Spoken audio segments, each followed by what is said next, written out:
Assalamualaikum warahmatullahi wabarakatuh. Shalom, Om Swastiastu, Namo Buddhaya, dan salam kebajikan bagi kita semua. Halo Sobat Swarga Loka dan Madu TV Nusantara, gimana nih kabarnya? Semoga selalu dalam kondisi sehat dan selamat beristirahat setelah menjalani aktivitas seharian. Saya Elsa, senang sekali bisa membersamai kalian lagi di program andalan kita semua, yaitu Sedep, seputar dialog kependudukan. Nah, kali ini saya nggak sendiri, pastinya sudah ditemani oleh Bapak Rusdi Ismet. Halo Bapak, selamat malam. Selamat malam Mbak Elsa. Gimana kabarnya Bapak? Baik, Alhamdulillah. Gimana kabarnya Mbak Elsa? Alhamdulillah sehat. Semangat ya. Iya. Jadi, Sobat Swarga Loka dan Madu TV Nusantara, Bapak Rusdi Ismet ini selaku Kepala Unit Pelaksana Teknis Dinas Pengelolaan Objek Wisata. Jadi, buat Sobat Swarga Loka yang kemarin sudah menonton episode Swarga Loka jalan-jalan di Surabaya Utara, kita itu sempat singgah di Pantai Kenjeran. Nah, mungkin kalau kemarin itu masih bercerita dan ngobrol sedikit saja, kali ini kita akan mengulas THP Kenjeran lebih banyak lagi.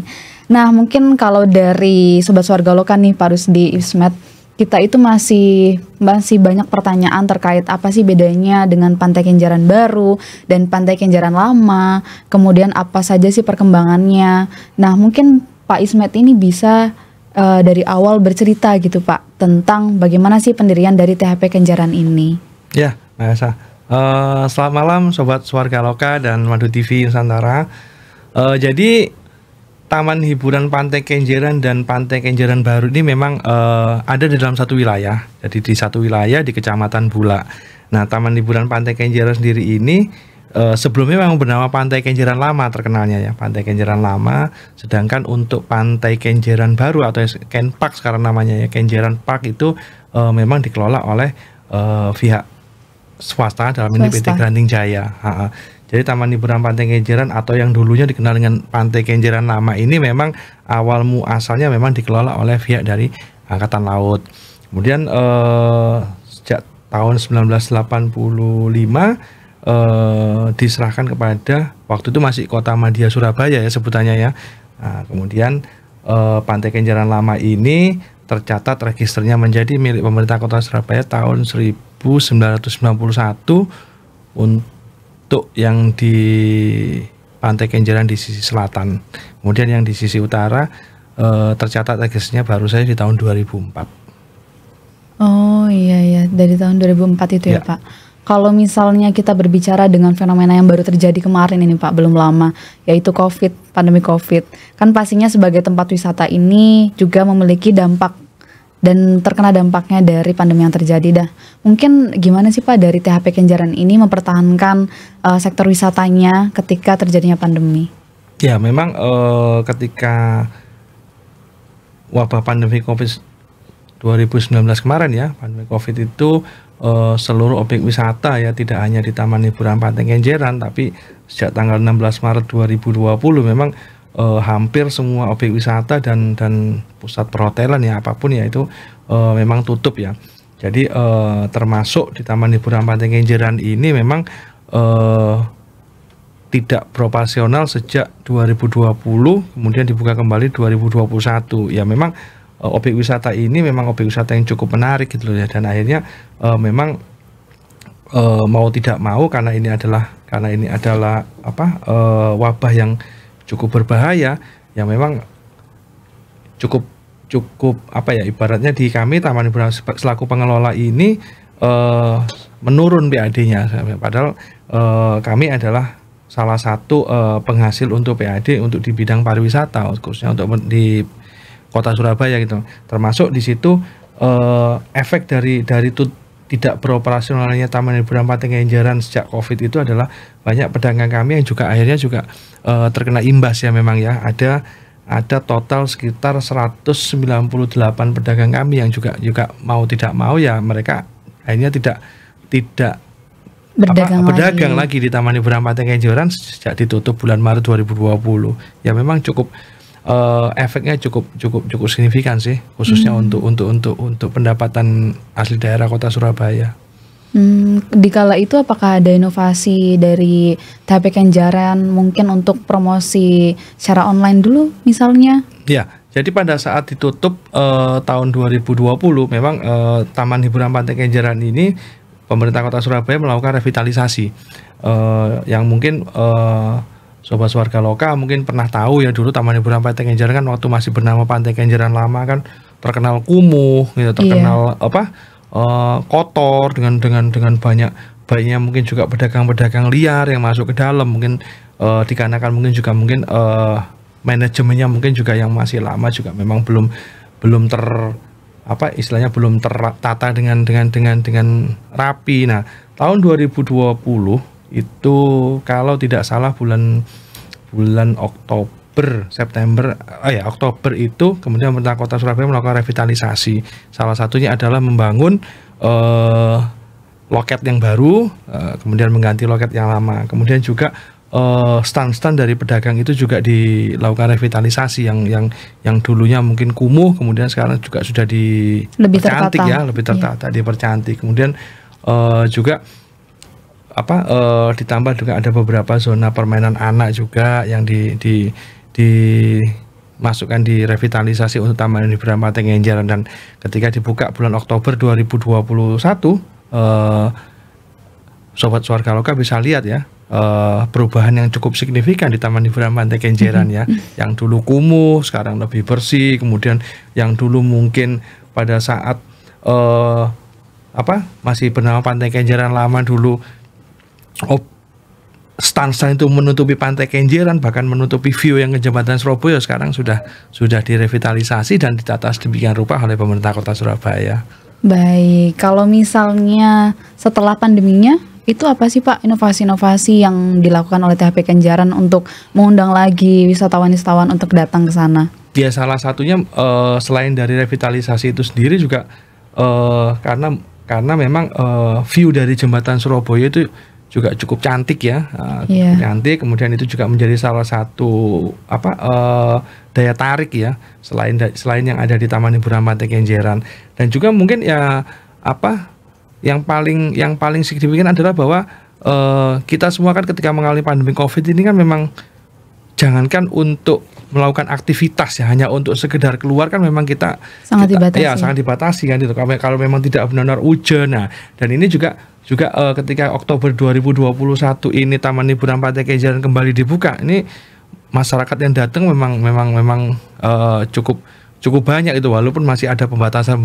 Kami masih mengatur di 2021 itu, jadi kalau pengaturannya adalah ketika yang keluar dan masuk jumlahnya harus sama, karena memang ada batasan-batasan. Nah, setelah masuk di Januari 2022 itu baru mulai memang kondisi pengunjungnya semakin banyak gitu, walaupun masih ada peraturan kita masih harus menggunakan masker ya, tetapi untuk pengunjung itu jumlahnya juga semakin meningkat itu ketika dilonggarkan kembali instruksi Mendagri untuk yang penanganan pandemi COVID-19. Iya, kalau misalnya tadi Pak Ismet sempat menyinggung tentang Jembatan Surabaya gitu ya Pak, yang memang ada di Pantai Kenjeran. Selain jembatan itu, apa sih Pak yang paling ikonik juga dari THP Kenjeran ini? Ya, di Taman Hiburan Pantai Kenjeran sebenarnya yang mungkin yang terkenal memang adalah salah satu adalah perahu wisata yang ada di Taman Hiburan Pantai Kenjeran, yang notabene perahu itu dikelola oleh para nelayan yang mereka tergabung di paguyuban perahu wisata Taman Hiburan Pantai Kenjeran. Jadi cukup menarik ya ini ya untuk pengunjung, dan ini sampai saat ini memang menjadi salah satu favorit di Taman Hiburan Pantai Kenjeran memang. Jadi ketika kondisi libur Lebaran atau nanti kita akan menghadapi libur adik sekolah ya, Natal dan Tahun Baru ini, harapannya kalau memang pada saat nanti gelombangnya itu pasang, jadi perahu wisata Taman Hiburan Pantai Kenjeran bisa beroperasi dan membawa pengunjung sampai ke Gunung Pasir. Itu favoritnya para pengunjung di Taman Hiburan Pantai Kenjeran memang. Untuk foto-foto konten ya, gitu ya Pak. Foto-foto di Gunung Pasir itu mereka pengunjung itu senang banget gitu loh. Ya, kalau selain kapal itu objek wisata lain di THP Kenjeran ini apa Pak? Kalau untuk penambahan fasilitas seperti tadi yang kami sampaikan bahwa memang revitalisasi dari stand ya, dari stand, kemudian juga dengan loket, kemudian juga beberapa view taman yang di parkiran itu juga menjadi salah satu daya tariknya untuk ini. Jadi untuk penambahan secara peralatan secara sarana memang tidak begitu banyak gitu memang, tetapi bukan berarti kemudian Taman Hiburan Pantai Kenjeran itu tidak menjadi ramai, bahkan hampir sama dengan sebelum COVID-19, karena memang berubah, wajah Taman Hiburan Pantai Kenjeran sangat berubah dibanding ketika sebelum COVID-19. Iya. Kalau misalnya untuk strategi nih Pak, tadi kan kita sudah berbicara tentang fasilitas apa aja yang ada di THP Kenjeran. Kalau untuk strategi pengelolaan misalnya media sosial atau pengenalannya, jadi kita nggak hanya mengundang wisatawan domestik aja, tetapi ke mancanegara, itu supaya turis-turis asing itu juga tertarik untuk datang ke THP Kenjeran. Itu inovasinya apa sih Pak? Ya, memang salah satu kendala di Taman Hiburan Pantai Kenjeran ini memang khususnya untuk Pantai Kenjerannya ya. Jadi memang sangat tergantung sekali dengan naik turunnya atau pasang surutnya gelombang ya. Memang itu sebenarnya menjadi salah satu daya tarik utama di Taman Hiburan Pantai Kenjeran. Tetapi bukan berarti kami selaku pengelola kemudian juga berkecil hati, tapi kami tetap semangat gitu loh untuk memperkenalkan Taman Hiburan Pantai Kenjeran melalui media sosial. Kemudian kita juga menggandeng para pegiat-pegiat di media sosial untuk mensupport, memasarkan, mempromosikan, mengenalkan Taman Hiburan Pantai Kenjeran yang sekarang sudah jauh berubah dibanding dengan sebelum COVID-19. Itu salah satu strategi. Dan kami juga sempat menggandeng juga beberapa institusi pendidikan untuk membuat, mungkin salah satunya adalah kegiatan bersih pantai yang juga digagas oleh rekan-rekan dari Angkatan Laut seperti Prolasi ya, program Laut Bersih, itu juga kami gandeng supaya Taman Hiburan Pantai Kenjeran ini orang akan lebih mengenal bahwa sudah banyak perubahan. Itu yang kami lakukan juga. Kami juga sempat mengundang beberapa travel lama yang memang itu sebenarnya jauh sebelum Taman Hiburan Pantai Kenjeran ini direvitalisasi.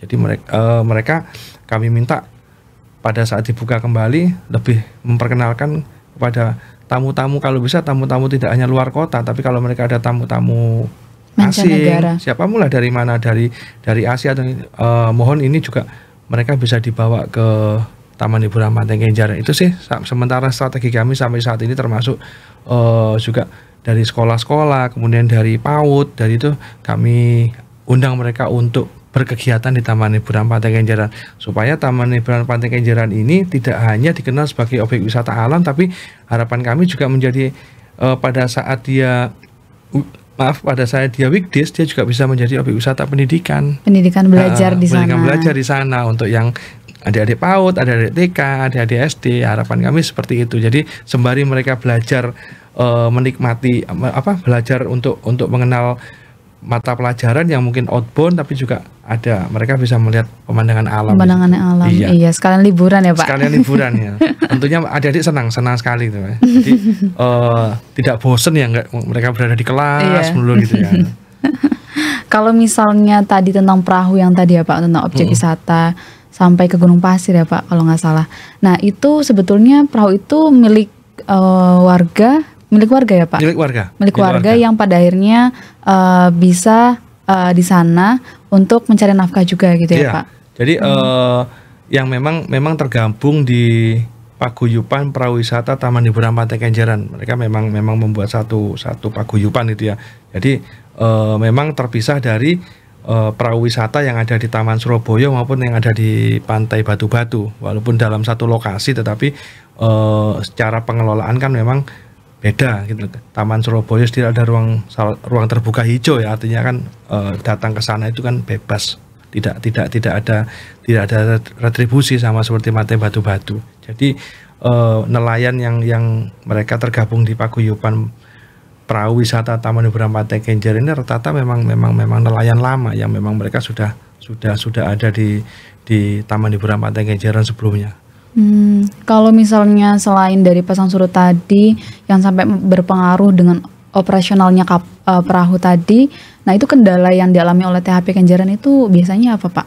Jadi kalau untuk THP Kenjeran, kalau untuk faktor alam faktor alam. Tapi ya itu ada banjir rob seperti itu ya. Memang kalau sudah banjir rob memang kondisinya memang bahkan pernah informasi dari rekan-rekan kami sebelum kami diberikan amanah untuk menjadi pengelola di sana, banjir rob itu kan bahkan sampai mendekati musola ya, sampai dengan musola, sampai dengan kantor. Itu salah satu kendala kami yang ada di sana. Kemudian juga dengan kondisi lumpur ya, memang ya kalau sudah sudah surut itu kondisi di Pantai Kenjeran lumpurnya itu bisa sampai sejauh 3 kilo ya, 2 3 sampai 3 kilo, kilo Pak. ya, cukup Wow. cukup cukup jauh ya memang dari bibir pantai Taman Hiburan Pantai Kenjeran.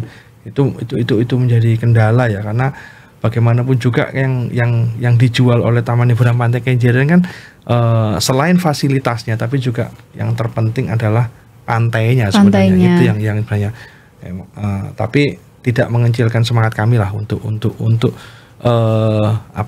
mendatangkan pengunjung di Taman Hiburan Pantai Kenjeran. Baik, kalau misalnya tadi Pak Ismet sempat menyampaikan di sana itu ada 100 lebih pedagang ya Pak. Nah itu gimana sih cara dari THP Kenjeran ini untuk mensosialisasikan ke UMKM supaya bisa berjualan di lingkungan THP Kenjeran? Ya, memang awalnya itu memang sebelum COVID-19 total pedagang di Taman Hiburan Pantai Kenjeran ada sekitar 450-an. Jadi 450-an, Pak. Kemudian pada saat COVID ya, kemudian ditata sedemikian rupa menjadi 198. Artinya supaya akan terlihat lebih rapi gitu. Lebih rapi dan harapannya nanti Taman Hiburan Pantai Kenjeran ini stigmanya yang sebelum COVID itu berubah gitu. Itu. Nah, kemudian untuk sosialisasi selalu kami lakukan ke para pedagang.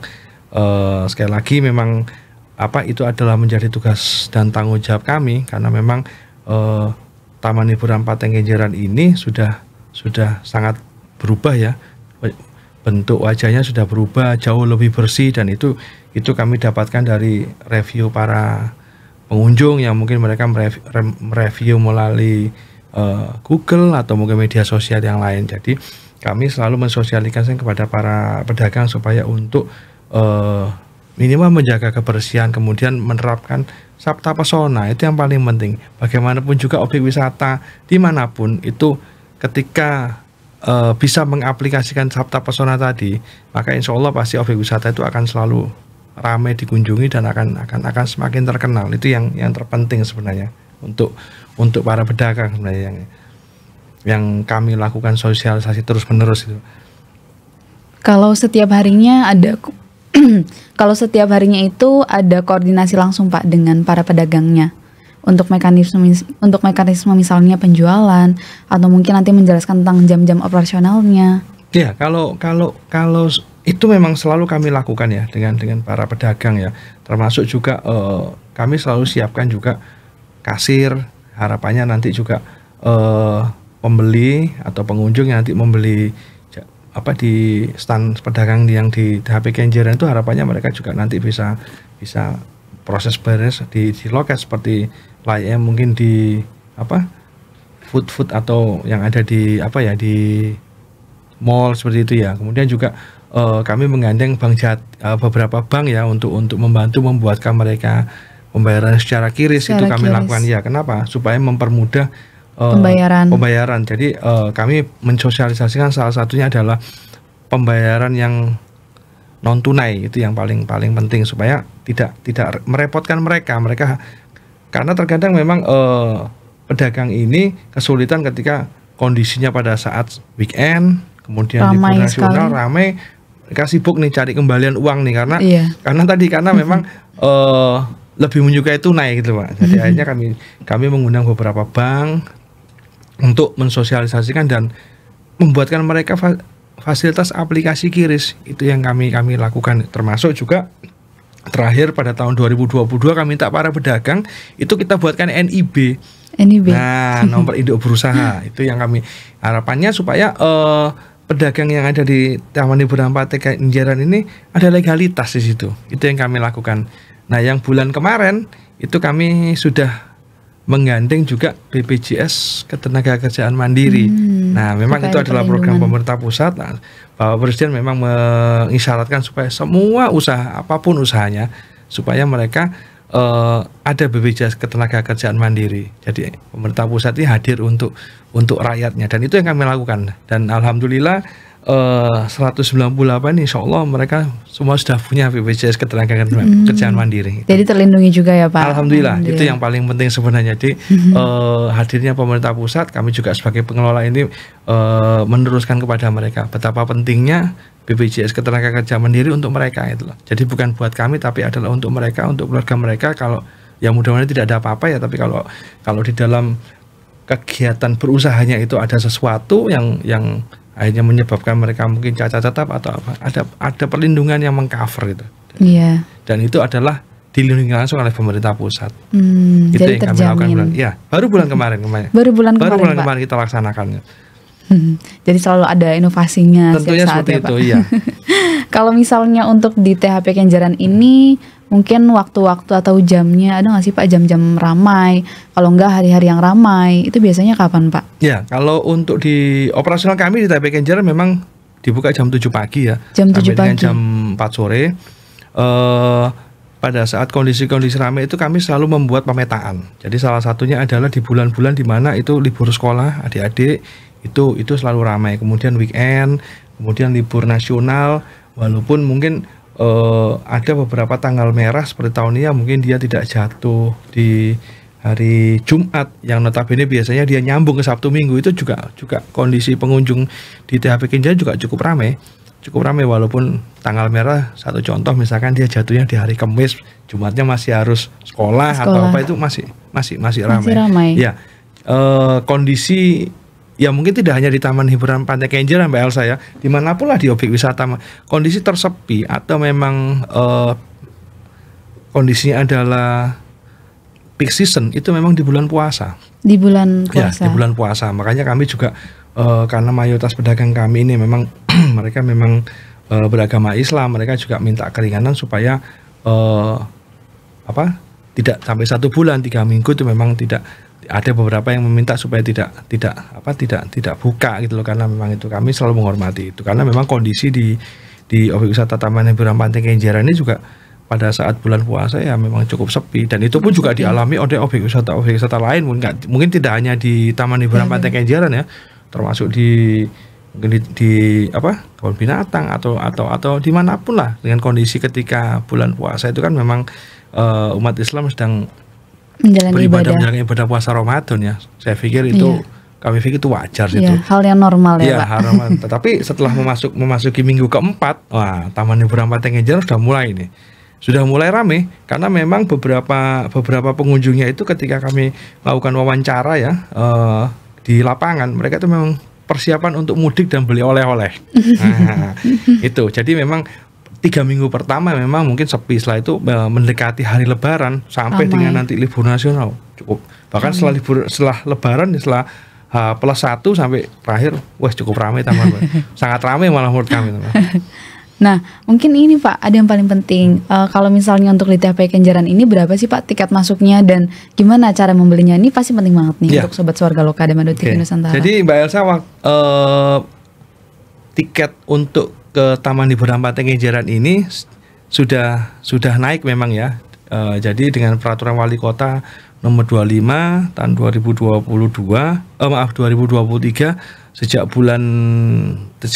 tanggal 1 Juni maksud saya, tanggal 1 Juni itu yang untuk weekdays yang hanya 5.000 sekarang berubah menjadi tiketnya berubah menjadi harga 10.000. Kemudian 10.000. untuk yang weekend tanggal merah, kemudian yang libur nasional yang 10.000 menjadi 15.000, dan itu berlaku efektif memang tanggal 1 Juni 2023. Tetapi kenaikan itu sebenarnya memang untuk menunjang fasilitas-fasilitas juga ya, kemudian juga nanti untuk PAD Kota Surabaya, dan memang harga tiket yang sekarang itu memang dibanding sebelumnya kan masih baru. Tiket yang sebelumnya memang sudah sejak Perda tahun 2012, jadi sudah hampir 11 tahun ya yang harga tiket lama itu ya. Jadi mungkin perubahan-perubahan ini memang diharapkan memang lebih pada peningkatan pelayanan publik khususnya di bidang pariwisata untuk taman hiburannya. Dan untuk tiket sendiri itu kami berlakukan 2 sistem pembayaran Mbak Elsa. Satu dengan non tunai dengan kiris, kemudian juga bisa dengan tunai. Kenapa? Jadi rata-rata pengunjung kami ini memang orang luar kota.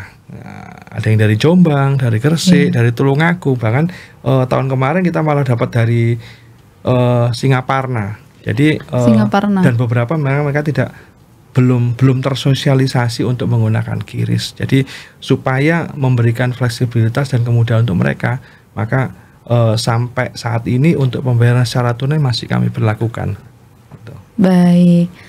Jadi memang murah sekali sebetulnya bagi saya Pak, 10.000 sampai 15.000 ya Pak. Iya. Bisa masuk ke Pantai Kenjeran. Nah, itu ada diskonnya masih. Jadi masih ada diskon ya Pak? Diskonnya. Jadi Wah. untuk rombongan yang nanti yang 30 sampai dengan 100 itu kami siapkan diskon 15%. Aduh. Jadi kalau yang untuk rombongan di atas 100 itu nanti kami siapkan diskonnya 20%. Jadi ayo datang ke THP Kenjeran. Nanti Yuk. banyakin ya, nanti kami kasih diskon. Siap, udah ada diskon khusus ya Pak ya. Tentunya Catat begitu. itu Sobat Warga Loka.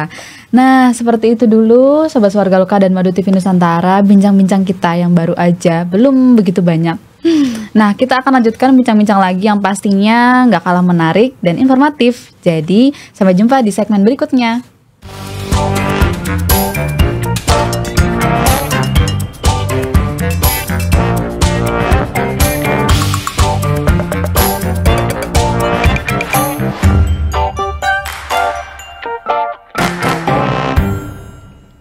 Halo Sobat Warga Loka dan Madu TV Nusantara, masih bersama saya Elsa di program Sedap seputar dialog kependudukan. Nah kali ini kita akan melanjutkan sesi bincang-bincang lagi dengan Pak Ismet, masih seputar THP Kenjeran. Nah tadi kan THP Kenjeran kan sebagai memang objek wisata yang bukanya itu jam 7 pagi dan tutupnya itu jam 4 Bapak. Pernah nggak sih Pak THP Kenjeran ini disewa untuk mungkin ada event tertentu mungkin di jam malam seperti itu Pak? Iya. Jadi THP Kenjeran lokasinya ada dua sih. Tadi lupa saya sampaikan ya Mas. Ada dua. Jadi THP Kenjeran ini sebenarnya ada dua lokasi. Lokasi ini dulu menggabung menjadi satu sebelum terpisah oleh jembatan Surabaya. Jadi orang nyebutnya itu THP Kenjeran sisi selatan yang kemarin kita buat video di sana. Juga ada THP Kenjeran sisi utara. Jadi sisi utara ini memang dulu juga salah satu bagian dari objek wisata Taman Hiburan Pantai Kenjeran atau masih Pantai Kenjeran lama. Nah kemudian pada tahun 2021 itu yang 2022 itu THP Kenjeran Utara ini dilakukan revitalisasi ceritanya ini sama pemerintah kota, dibuat lebih bagus, dibuat lebih menarik supaya nanti pengunjung yang nanti datang itu juga tidak bosan. Nah terkait dengan untuk yang disewa-sewa untuk acara itu memang kebanyakan di THP Kenjeran yang di sisi utara, ya, bukan di selatan karena memang selatan itu kan penuh ya, sudah ada stand makanan. Nah mereka lebih bagi untuk yang rombongan itu mereka yang pengen private atau kepingin mereka mungkin mau masak sendiri atau itu memang kebanyakan di THP Kenjeran di sisi utara. Sisi utara. Itu kita mulai kita sempat trial sih kemarin bulan Mei itu pas acara ulang tahun Kota Surabaya ya, itu kebetulan Chef Arnold waktu ya, mungkin Chef Arnold itu dia buat event masak daging ya, masak rawon dagingnya itu lebih kurang 100 kilo 100 kilo itu ya, Pak? 100 kilo. Jadi sambil acaranya Chef Arnold kami support juga dengan food truck di sana sampai dengan jam 9 malam dan alhamdulillah animonya memang cukup ramai ya. Bahkan sudah tutup jam 9 malam itu masih ada orang masuk ya, padahal udah kita close sampai jam 9 malam. Nah artinya ini menjadi salah satu alternatif objek wisata mungkin ya, alternatif wisata di Taman Hiburan Pantai Kenjeran, memungkinkan memang untuk dibuka malam hari untuk yang di sisi utara memang. Nah di sisi utara kalau memang dibuka malam hari maka harus disiapkan juga tenan-tenan atau mungkin UMKM untuk supaya nanti pengunjung yang masuk ke THP Kenjeran Utara juga tidak merasa bosan gitu loh datang ke sana. Itu yang sebenarnya konsep ini juga sedang kami siapkan secara matang karena memang kondisi yang kalau dibuka malam hari kan sesuatu yang beda ya, karena juga objek wisata THP Kenjeran kan adanya di pantai ya, jadi kondisi angin segala macam itu kan juga harus kami perhitungkan sebenarnya itu. Kalau misalnya dari keindahannya dan fasilitas yang ada di THP Kenjeran ini, yang pada akhirnya pernah nggak sih Pak membuat mungkin tokoh publik atau pejabat negara itu datang mengunjungi THP Kenjeran ini? Iya, kalau tahun kemarin itu sempat ada penyanyi dangdut ya. Waduh, siapa itu Pak? Rido KDI nggak usah ya, Rido itu sempat datang tapi memang dia dengan keluarga waktu itu kan. Tapi karena memang mungkin pengunjung atau pedagang THP Kenjeran ini tahu, mereka kemudian juga rame-rame datengin itu. Kalau untuk acara resmi barusan di bulan kemarin, maaf di bulan ini tanggal 10 November pada saat acara pembukaan Piala Dunia memang ada acara dari Pusat Kementerian Kelautan dan Perikanan itu buat acara Bulan Bakti Cinta Laut ya di THP Kenjeran Utara, dan waktu itu memang dijadwalkan Bapak Presiden hadir, tapi karena mungkin kesibukan beliau jadi beliau memang langsung menuju di Gelora Bung Tomo untuk pembukaan Piala Dunia U17. Oh iya, U17 baru kemarin ini ya, Pak? Tapi ternyata oleh pihak Kementerian Kelautan Perikanan ternyata ada event hiburan di situ yang sebenarnya kami juga selaku pengelola memang tidak diinfo gitu loh, tidak diberitahu. Kami juga cukup kaget ternyata yang dihadirkan itu slang. Wah, kami kaget gitu loh karena memang ternyata memang ini sudah disetting sedemikian rupa bahwa memang dari pihak panitia memang tidak menginfokan karena memang ini sifatnya private tertutup untuk menyambut Bapak Presiden dan tamu-tamu yang dari Kementerian Kelautan Perikanan yang datang dari seluruh Indonesia sebenarnya. Jadi kami cukup surprise ya.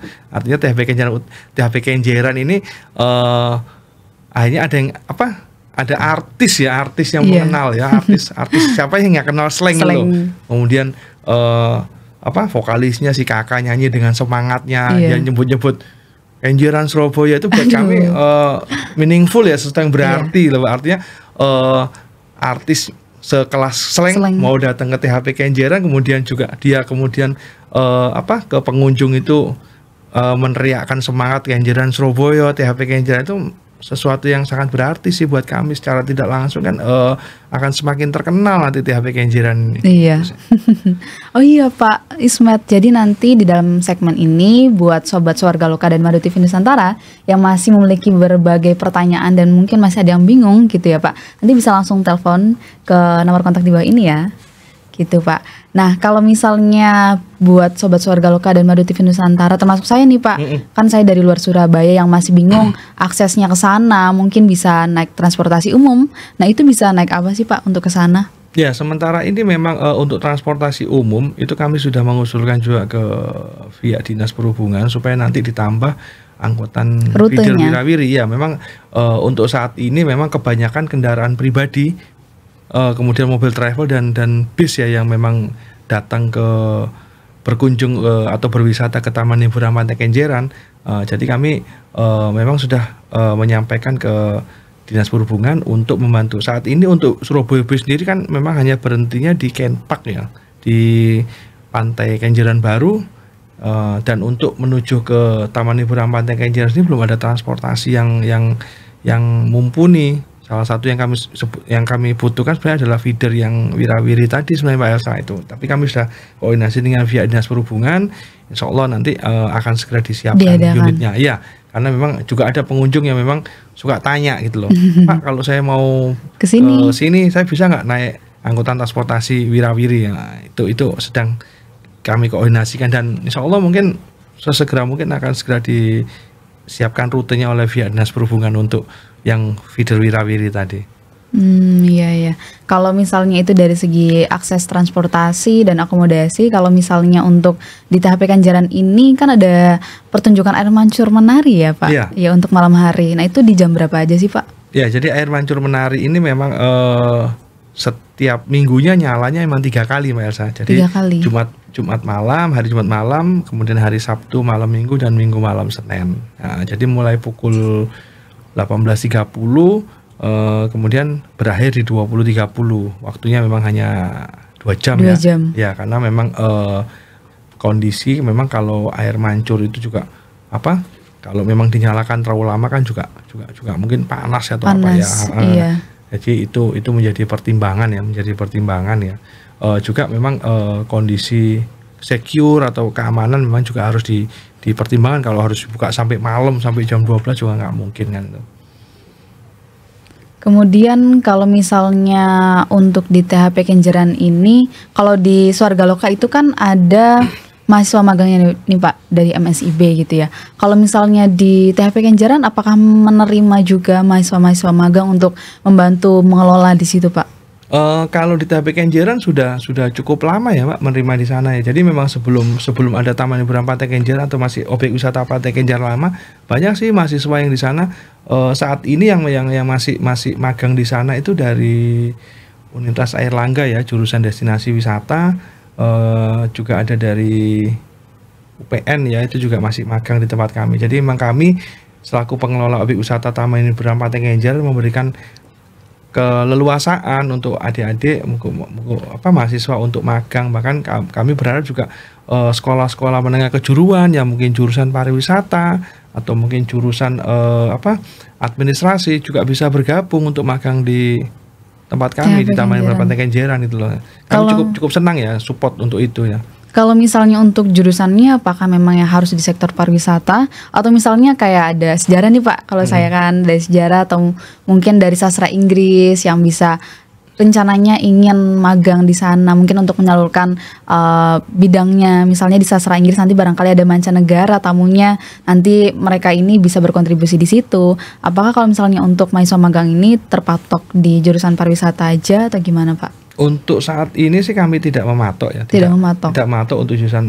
Harapan kami sebenarnya memang kenapa kalau memang jurusannya pariwisata kami prefer, karena memang harapannya setelah mereka magang mereka sudah bisa punya gambaran seperti ini dalam mengelola objek wisata. Tetapi banyak juga mahasiswa yang magang di sana itu yang jurusan ekonomi akuntansi, ada juga itu. Artinya kami berusaha membuat silabus untuk adik-adik mahasiswa yang magang ataupun SMK ini supaya sesuai dengan passion atau keinginan mereka. Itu yang paling penting sebenarnya. Ternyata ada juga yang dia jurusannya administrasi, tapi dia ternyata passion saya mau gimana sih cara membantu pengunjung yang nggak bisa pesen tiket online. Nah, itu passion mereka. Kami memberikan kebebasan di ruang itu, kami memberikan kebebasan kepada mereka. Ternyata kalau di objek wisata ini harus rapi ya Pak, walaupun pengunjungnya mungkin dari luar kota harus rapi, apalagi dari itu kami berikan kebebasan. Jadi untuk sampai sekarang kita tidak pernah membatasi ya. Kalau memang ada yang dapat di wisata, kami prefer paling tidak mereka sudah punya bekal nih. Sebelum mereka berangkat magang, si adik-adik mahasiswa yang jurusan pariwisata ini sudah punya bekal bahwa kami harus begini di objek wisata itu. Seperti itu. Mohon maaf Bapak. Ya. Ini ada telepon interaktif yang masuk. Halo, ada yang bisa dibantu? Ya, halo Kak. Ini saya Silvi. Iya, Kak Silvi, bagaimana? Iya, jadi saya biasanya kalau hari Jumat itu kan lewat daerah Pantai Kenjeran situ. Nah, saya lihat tuh kalau misal sore-sore mungkin jam 7-an gitu tuh saya lihat ada air mancur menari tuh nyala gitu, Mbak. Nah, terus kalau boleh tahu gimana ya caranya kayak pengunjung tuh bisa melihat air mancurnya, tapi kalau pantainya tuh udah tutup jam 4 sore gitu, karena itu nggak boleh dilewatin motor, kendaraan gitu ya, kalau nggak salah. Ke jembatan Surabaya-nya ya, Kak? Iya, boleh mungkin Pak Ismet langsung dijawab. Makasih Mbak Silvi. Jadi untuk parkir kita siapkan memang di THP Kenjeran di sisi utara, parkir itu kita siapkan, kita buka. Jadi bagi pengunjung yang mau lihat air mancur menari pada hari Jumat malam, Sabtu malam atau Minggu malam bisa nanti parkir roda 2 atau roda 4-nya di THP Kenjeran sisi utara, dan itu juga tidak terlalu jauh sih untuk ke lokasi jembatan Surabaya dibanding harus parkir di THP Kenjeran Selatan yang kondisi loketnya juga udah tutup. Jadi udah kita siapkan kok Mbak Silvi, jadi nggak usah khawatir. Jadi di sana juga ada rekan-rekan dinas perhubungan juga yang nanti bantu mengarahkan dan menjaga di lokasi parkir. Iya, di THP Kenjeran sisi utara ya. Gitu Kak Silvi, jadi nanti bisa parkir di dekat jembatan Surabaya, nanti bisa jalan gitu Kak ke dalamnya supaya bisa menyaksikan air mancur menari. Oke. Ya. Sudah jelas itu Kak. Sudah jelas? Sudah. Iya, baik. Terima kasih Kak Silvi. Saya izin tutup ya. Terima kasih. Nah, mungkin itu Pak. Pertanyaan memang banyak sekali, apalagi yang air mancur tadi Pak. Karena kan mungkin teman-teman itu juga sangat tertarik. Karena kan jarang juga ngeliat air mancur. Apalagi kan ini dekat pantai Pak posisinya. Bisa sambil liburan, malam mingguan. Kan apalagi yang malam minggu itu kan juga lama ya Pak. Lebih ramai karena juga. Memang di malam minggu itu juga kami sediakan UMKM supaya pengunjung yang lihat air mancur juga nggak jauh-jauh Mas. Nggak jauh-jauh. Beli minum di mana sih? Itu kita ada 20 UMKM ya setiap malam minggunya ya. Ada yang mungkin UMKM yang dia mungkin berjualan khas makanan kerupuk kenjeran itu, jadi supaya pengunjung itu juga nggak kesulitan cari, harus keluar lagi nyari, ngambil kendaraan, cari bolak-balik. Jadi setiap malam minggu kami siapkan, dan memang malam minggu itu lebih favorit memang Mbak Elsa di Jembatan Surabaya itu, di Air Mancur itu pengunjungnya lebih ramai. Lebih ramai. Mungkin kalau Jumat malam Sabtu memang tidak begitu ramai, mungkin karena memang kalau daerah mungkin di sana itu mungkin orang juga masih baru pulang kerja ya, jadi lelah jadinya. Kalau Sabtu kan memang dia free. Iya. Kalau misalnya selain aturan tadi yang kalau malam itu udah nggak bisa melewati Jembatan Surabaya itu Pak, ada nggak sih Pak aturan-aturan lain yang memang harus ditaati oleh pengunjung THP Kenjeran? Kalau selama Air Mancur Menari operasional memang tidak diperkenankan ya kendaraan roda 2 atau kendaraan roda 4 gitu. Tapi kalau untuk yang saya lupa cerita juga. Kalau setiap hari Minggu kita ada Car Free Day Jembatan Surabaya. Iya, saya lupa cerita. Jadi Mbak Elsa, untuk khusus hari Minggu kita nggak hanya Air Mancur Menari yang dinyalakan, tapi Minggu pagi kita juga ada Car Free Day di situ. Nah, Car Free Day juga sama aturannya. Jadi kendaraan roda 2, roda 4 nggak boleh masuk. Tapi yang goes silakan. Goes yang mau dari arah mana aja selama dia menggunakan bukan kendaraan roda 2 ya, sepeda ya, itu boleh masuk itu. Kalau Minggu pagi, dan setiap Minggu pagi selalu kami kasih musik. Wow, jadi lebih ramai lagi. Iya, jadi kami kasih supaya pengunjung yang datang Car Free Day di Jembatan Surabaya bisa lebih ramai. Dan juga ada hari-hari tertentu di hari Minggu itu insidental kami juga siapkan senam di situ. Jadi kami bekerja sama dengan pihak kecamatan dan Kelurahan Kenjeran supaya dihadirkan ada senam biar pengunjung ini yang datang di Minggu pagi di Car Free Day Jembatan Surabaya semangat. Iya. Kalau misalnya dari aturan-aturan tadi, ada nggak sih Pak peristiwa-peristiwa mungkin yang unik atau mungkin jarang terjadi yang bisa diceritakan ke Sobat Keluarga Loka? Sebentar ya Pak. Ya. Ada yang telepon lagi. Halo, selamat malam. Ada yang bisa dibantu? Saya Supri dari sini Benowo sini. Oh iya, halo Mas Supri. Saya mau nanya. Iya. Pengunjung itu bisa ngasih pendapat atau saran gitu kalau di situ. Tentang THP Kenjeran ini? Iya, ada wadahnya nggak buat ngasih saran atau pendapat gitu Pak? Media untuk pemberian saran kepada THP Kenjeran tentang mungkin fasilitasnya gitu ya Mas? Iya betul. Iya, ada nggak sih Pak? Ya, boleh. Ya, makasih Mas Supri. Jadi kalau untuk nanti terkait dengan saran, dengan mungkin mau kritik ya juga ya, biasanya kan ada pengunjung yang mungkin pengen ngasih kritik membangun. Jadi bisa di Instagram kami di @surabayasparkling, juga di @disbutporapar_sby. Itu bisa dibuat untuk memberikan saran. Nah, kami juga ada survei Mas Supri ya. Ada survei kepuasan masyarakat, tapi juga itu berlaku untuk pengunjung. Jadi nanti Mas Supri bisa mengakses link skm.surabaya.go.id. Jadi nanti Mas Supri atau siapapun pengunjung yang nanti mau memberikan penilaian khususnya untuk kinerja kami di Taman Hiburan Pantai Kenjeran, bisa nanti Mas Supri mengakses link itu ya di skm.surabaya.go.id. Baik Mas Supri, seperti itu Mas Supri. Ada beberapa medianya, bisa dihubungi melalui media sosial, kemudian ke link survei tadi ya Pak. Oke, sangat menjawab Kak. Soalnya kan saya juga rada anti kalau misalnya langsung ngomong ke media sosial gitu. Iya, sangat menjaga ya Mas. Bisa langsung ke loket nanti juga boleh Mas Supri. Langsung ke loket juga boleh. Itu kan lebih enak, nggak sindir-sindiran lewat Instagram atau apa gitu. Iya baik, terima kasih Mas Supri. Menjawab Kak, terima kasih ya. Terima kasih, saya izin tutup ya Mas. Ya. Terima kasih. Netizen ya Pak ya. Iya. Sangat menjaga-jaga dari media sosial.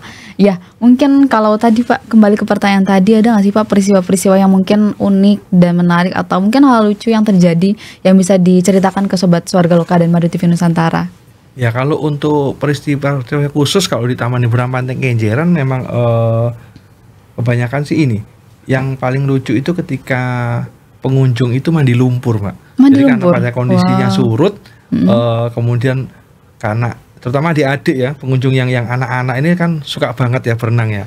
Pas lagi berenang, tiba-tiba air di Pantai Kenjeran itu surut ya, mereka mau tidak mau akhirnya mandinya dengan, jadi kelihatannya pakai apa?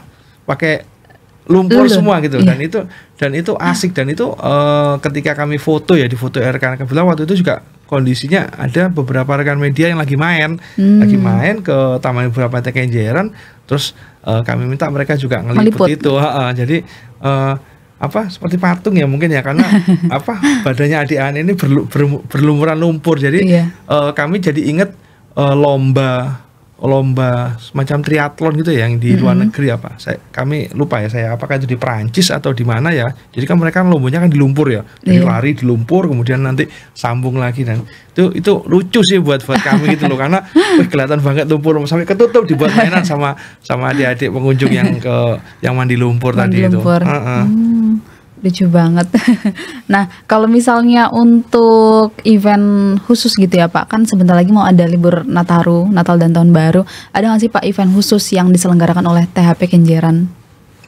Minggu kemarin kami sudah melakukan koordinasi, dan insya Allah nanti memang minggu-minggu ini ya kita siapkan. Nah, kami sedang menyiapkan, memang kami mencoba untuk membuka THP Kenjeran yang utara khususnya ya, kelebihan kami yang kemarin yang waktu di acara bulan Mei itu kita coba ulang lagi. Cuman memang ini membutuhkan koordinasi yang lebih intens, karena memang kalau itu dibuka lebih dari 1 hari maka itu kan dibutuhkan pengamanan khusus yang Nah, pengamanan itu kemudian juga kondisi alam, karena bulan Desember ini sudah mulai ini ya, curah hujannya sudah mulai lumayan ya. Bahkan ini sudah awal-awal Desember kemarin, minggu kemarin sudah mulai sering hujan ya. Nah, itu juga menjadi pertimbangan kami. Tetapi konsep ini tetap insya Allah akan kami coba. Kalau memang tidak bisa full ya, kita coba mungkin hanya di Jumat, Sabtu, Minggu ya. Jadi minimal untuk memberikan support ke jembatan Surabaya yang air mancur menarinya itu nyalanya di Jumat sampai Minggu malam. Jadi supaya pengunjung itu mungkin juga tidak monoton dan tidak, apalagi ini malam tahun baru ya, mereka juga sudah tidak usah kemana-mana, cukup menikmati air mancur dan di THP Kenjeran Utara itu nanti kami siapkan. Nah, ini konsep ini harus dikoordinasikan lebih intens ya, karena memang kalau nanti THP Kenjeran kita buka di Jumat, Sabtu, Minggu untuk libur Natal dan Tahun Baru ini, berarti konsepnya harus berbeda dengan yang di jembatan Surabaya. Jadi mungkin ada live musiknya atau apa nanti kita. Itu sedang kami siapkan memang, Mbak. Kami koordinasikan ya. Insya Allah mudah-mudahan, mohon doanya mudah-mudahan trial ini di bulan Desember ini bisa terrealisasi. Amin. Nah, kalau misalnya tadi terkait rencana dan targetnya gitu ya Pak. Untuk sejauh ini apakah tahap pengembangan dari THP Kenjeran ini sudah sesuai dengan rencana atau target yang sudah sebelumnya direncanakan? Iya, jadi berbicara dengan target pengembangan ini memang segala sesuatu kan pasti ada kekurangan, tetapi ini sedikit demi sedikit oleh pemerintah Kota Surabaya itu sudah terrealisasi. Ya, salah satunya juga nanti perbaikan-perbaikan kecil seperti pemasangan paving untuk kenyamanan pengunjung yang membawa kendaraan, kemudian juga dengan pembangunan kantor. Jadi kan ini kan memberikan nilai lebih ya kepada objek wisata THP Kenjeran. Nah, selain itu kami juga semakin semangat khususnya di dalam mencapai target pendapatan asli daerah, karena memang untuk THP Kenjeran sendiri sudah mencapai target yang diberikan oleh pemerintah Kota Surabaya. Alhamdulillah kami bersyukur ya. Tetapi bukan berarti dengan pencapaian target ini kami melemah, tapi tidak. Jadi kami semakin ter-encourage untuk lebih menambah lagi kunjungan ke Taman Hiburan Pantai Kenjeran, karena kita masih punya beberapa hari lagi ya ini. Masih ada sekitar 21-22 hari lagi untuk menuju ke Tahun Baru. Dan harapannya memang pencapaian target PAD ini menjadi semangat kami untuk menapaki Tahun Baru 2024. Iya. Kalau misalnya untuk target di tahun depan, apa sih Pak? Mungkin boleh diceritakan, udah ada target apa untuk di tahun depan di pengembangan yang ada di THP Kenjeran ini? Ya, mungkin untuk THP Kenjeran tahun depan memang ada beberapa yang memang sebenarnya kami ingin capai ya, goal itu. Salah satunya adalah bagaimana nanti meningkatkan kompetensi pedagang kami dan karyawan kami. Itu terpenting, itu nomor satu. Ketika berbicara Sabta Pesona itu maka tidak terlepas dari kebersihan, kenyamanan, dan itu berbicaranya adalah aktualisasi dari sumber daya manusia yang ada di situ. Itu kemudian setelah mencapai kompetensi atau pengembangan atau pelatihan untuk para pedagang dan karyawan kami ini sudah terlaksana dan mereka sudah bisa mengaktualisasikan apa yang mereka dapat, maka langkah kami selanjutnya adalah mengenalkan objek wisata THP Kenjeran ini ke wisatawan asing yang notabene sering berkunjung ke Surabaya dengan kapal pesiar. Iya. Nah, mungkin Mbak Elsa juga pernah ya tahu atau mungkin dengar bahwa Surabaya ini sering banget dikunjungi oleh kapal pesiar. Kapal pesiar yang notabene mereka adalah tamu-tamu asing. Iya. Dan kapal pesiar yang datang ini ada yang dari Rotterdam, yang Belanda, ada yang dari mungkin punyanya Singapura. Ya harapan kami bisa dilirik oleh para travel agent bahwa ini loh, Surabaya punya taman hiburan Pantai Kenjeran, objek wisata alam dengan pelayanan yang prima, dengan Sabta Pesonanya. Harapan kami nanti kami bisa diperkenalkan kepada mereka. Itu sebenarnya sih yang buat kami sebenarnya 2024 bukan target yang mulu-mulu. Insya Allah pasti bisa lah itu. Iya. Tapi kami harus menata diri dulu untuk meningkatkan kompetensi. Ya, ada kualitasnya juga. Tentunya seperti itu. Karena gitu kan ya, Pak. ketika kita berbicara menghadapi wisatawan asing, maka ini sesuatu yang berbeda. Iya, nggak main-main lagi. Nggak main dari segi budaya, dari segi karakter, dari segi bahasa. Ini banyak tantangan. Banyak tantangannya. Semoga memang selalu bisa ditingkatkan gitu ya Pak, pelayanannya tidak hanya untuk wisatawan domestik tapi juga mancanegara. Tentunya itu harapan yang itu goal kami yang sebenarnya untuk di 2024 dan tahun-tahun nanti. Baik Pak Ismet. Ya, tidak terasa Sobat Warga Loka dan Madu TV Nusantara, kita sudah berbicara dan berbincang banyak sekali gitu ya.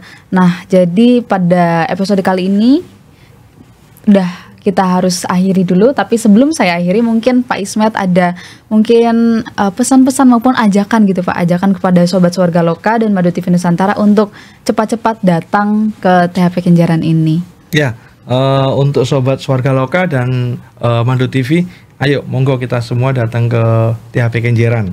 THP Kenjeran sekarang sudah banyak perubahan, objek wisata alamnya semakin cantik, kemudian juga kebersihannya juga kami juga tahun kemarin mendapatkan Surabaya Tourism Award dari yang tingkat provinsi. Jadi ayo datang, tidak usah ragu-ragu, ajak keluarga, tidak usah jauh-jauh keluar kota. Di Surabaya ada objek wisata alam, Taman Hiburan Pantai Kenjeran. Wow, keren banget Pak Ismet. Terima kasih banyak Pak Ismet. Sama-sama Mbak Elsa. Terima kasih banyak atas cerita-ceritanya dan informasi yang begitu pastinya akan menambah wawasan dari Sobat Warga Loka dan Madu TV Nusantara. Nah, terima kasih untuk Sobat Warga Loka dan Madu TV Nusantara. Jangan lupa untuk ditonton nih episode kali ini sampai habis, dan jangan lupa untuk tonton tayangan sedep lainnya di channel YouTube Swarga Loka SUB. Dan juga jangan lupa untuk terus ikutin media sosial kita di bawah ini. Sekian episode Sedep kali ini, saya Elsa pamit undur diri. Sampai jumpa di episode Sedep seputar dialog kependudukan di episode berikutnya. Dadah!